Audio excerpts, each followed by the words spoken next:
সম্প্রতি বাংলাদেশের ক্রীড়াঙ্গন নিয়ে একটা বড়সড় খবর এসেছে। দুটো সরকারি বিজ্ঞপ্তির মাধ্যমে ঘোষণা করা হয়েছে এক নতুন উদ্যোগের, যার নাম নতুন কুড়ি স্পোর্টস 2026। চলুন এই বিজ্ঞপ্তিগুলো খুঁটিয়ে দেখা যাক আর বোঝার চেষ্টা করা যাক এটা কিভাবে আমাদের দেশের খেলাধুলার ভবিষ্যৎকে বদলে দিতে পারে। আচ্ছা, একটা প্রশ্ন দিয়ে শুরু করা যাক। কিভাবে একটা দেশ তার ভবিষ্যতের ক্রীড়া তারকাদের খুঁজে বের করে? এই একটা প্রশ্নের মধ্যেই কিন্তু আজকের পুরো আলোচনার সারমর্ম লুকিয়ে আছে। আর ঠিক এই প্রশ্নটার উত্তর দিতেই কিন্তু বাংলাদেশ সরকার একটা দারুণ উদ্যোগ নিয়েছে। এটা কোনো সাধারণ প্রতিযোগিতা নয়, বরং বলা যেতে পারে সারা দেশে লুকিয়ে থাকা ক্রীড়া প্রতিভাদের খুঁজে বের করার একটা বিশাল জাতীয় মিশন। এই যে স্ক্রিনে দেখতে পাচ্ছেন, এটাই সেই অফিসিয়াল সার্কুলারটা। আমরা কিন্তু একদম সোর্স ডকুমেন্ট থেকেই সবটা তুলে ধরছি, যাতে পুরো বিষয়টা বুঝতে কোনো অসুবিধা না হয়। তো এই প্রোগ্রামটার আনুষ্ঠানিক নাম হল নতুন কুড়ি স্পোর্টস 2026। এটা মূলত যুব ও ক্রীড়া মন্ত্রণালয়ের একটা দেশব্যাপী পরিকল্পনা। এর প্রধান লক্ষ্য দুটো: এক, দেশের আনাচে কানাচে ছড়িয়ে থাকা ট্যালেন্ট খুঁজে বের করা, আর দুই, তাদের সঠিক পরিচর্যার মাধ্যমে বিশ্বমানের অ্যাথলিট হিসেবে তৈরি করা। কিন্তু প্রতিভা খুঁজে বের করাই তো সব না, তাই না? এই বিশাল আয়োজনের পেছনের আসল উদ্দেশ্যটা কি? কেন সরকার একে এতটা গুরুত্ব দিচ্ছে? চলুন আরেকটু গভীরে যাওয়া যাক। এই পুরো আয়োজনটার ফোকাস কিন্তু 12 থেকে 14 বছর বয়সী শিক্ষার্থীদের ওপর।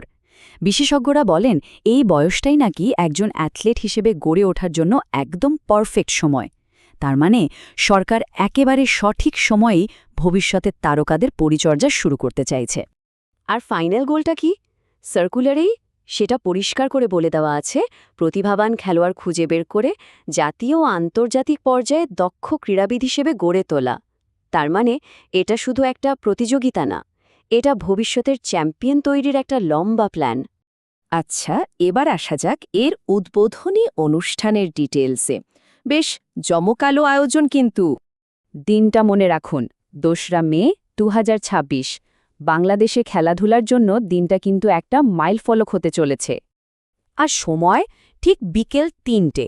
মজার ব্যাপার হলো ঠিক এই সময়েই একযোগে সারা দেশে এর উদ্বোধন হবে। এই দেশব্যাপী আয়োজনের কেন্দ্রবিন্দু হিসেবে বেছে নেওয়া হয়েছে সিলেটকে। মূল উদ্বোধনী অনুষ্ঠানটা হবে সিলেট জেলা স্টেডিয়ামে। এই আয়োজন যে কতটা গুরুত্বপূর্ণ তা বোঝাই যায় প্রধান অতিথির নাম শুনলে। স্বয়ং মাননীয় প্রধানমন্ত্রী নিজে উপস্থিত থাকবেন এই অনুষ্ঠানে। তার উপস্থিতিই বলে দেয় সরকার এই কর্মসূচিকে কতটা গুরুত্ব দিচ্ছে। আর সবচেয়ে ইন্টারেস্টিং ব্যাপার হলো, এটা শুধু সিলেটের প্রোগ্রাম না। যখন সিলেটে মূল অনুষ্ঠান চলবে, ঠিক সেই মুহূর্তে দেশের প্রত্যেকটা জেলায় একযোগে এর উদ্বোধন হবে। মানে ভাবা যায়, সত্যিকারের একটা দেশব্যাপী ক্রীড়া উৎসব। এখন কথা হচ্ছে, এত বড় একটা প্রোগ্রাম সফল করতে কাদের ভূমিকা সবচেয়ে বেশি? অবশ্যই স্কুলগুলোর, আর তাদের জন্যও কিন্তু কিছু পরিষ্কার ডিরেকশন দেওয়া হয়েছে। তো স্কুলগুলোকে কি করতে বলা হয়েছে? প্রথমত, তাদের 12 থেকে 14 বছরের স্টুডেন্টসদের এতে অংশ নিতে উৎসাহ দিতে হবে। দ্বিতীয়ত, স্কুলের এমন জায়গায় অফিসিয়াল ব্যানার লাগাতে হবে যেখানে সবার চোখ পড়ে। আর 3 নম্বর হল, এই ব্যাপারটা নিয়ে যত বেশি সম্ভব প্রচার চালাতে হবে। স্কুলগুলোর কাজ সহজ করার জন্য একটা ব্যবস্থাও রাখা হয়েছে। দেখুন এই কিউআর কোডটা, এটা স্ক্যান করলে কিন্তু ব্যানার থেকে শুরু করে সব প্রমোশনাল মেটেরিয়ালস পেয়ে যাওয়া যাবে। শুধু কিউআর কোডই নয়, এই যে গুগল ড্রাইভের লিঙ্কটা দেখতে পাচ্ছেন, এখানেও সব রিসোর্স দেওয়া আছে। মানে প্রচারণার উপকরণ পেতে কোনো সমস্যাই হবে না। তাহলে সব মিলিয়ে এই উদ্যোগটা বাংলাদেশের জন্য কি অর্থ বহন করে? এর আসল ইম্প্যাক্টটা কি হতে পারে?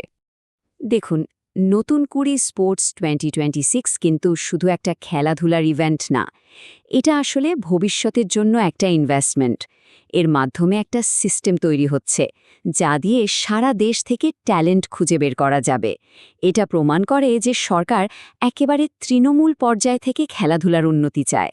আর সবচেয়ে বড় কথা, হাজার হাজার ছেলেমেয়ের সামনে খেলাধুলাকে কেরিয়ার হিসেবে নেওয়ার একটা বাস্তব সুযোগ তৈরি হচ্ছে। শেষ করার আগে একটা প্রশ্ন রেখে যাই, হতে পারে না যে বাংলাদেশের পরের বড় কোনো স্পোর্টস আইকন এখন দেশেরই কোনো একটা ক্লাসরুমে বসে আছে? আর এই নতুন কুড়ি প্রোগ্রামটাই হয়তো হতে যাচ্ছে তার বিশ্বমঞ্চে যাওয়ার প্রথম ধাপ। সময়ই এর উত্তর দেবে।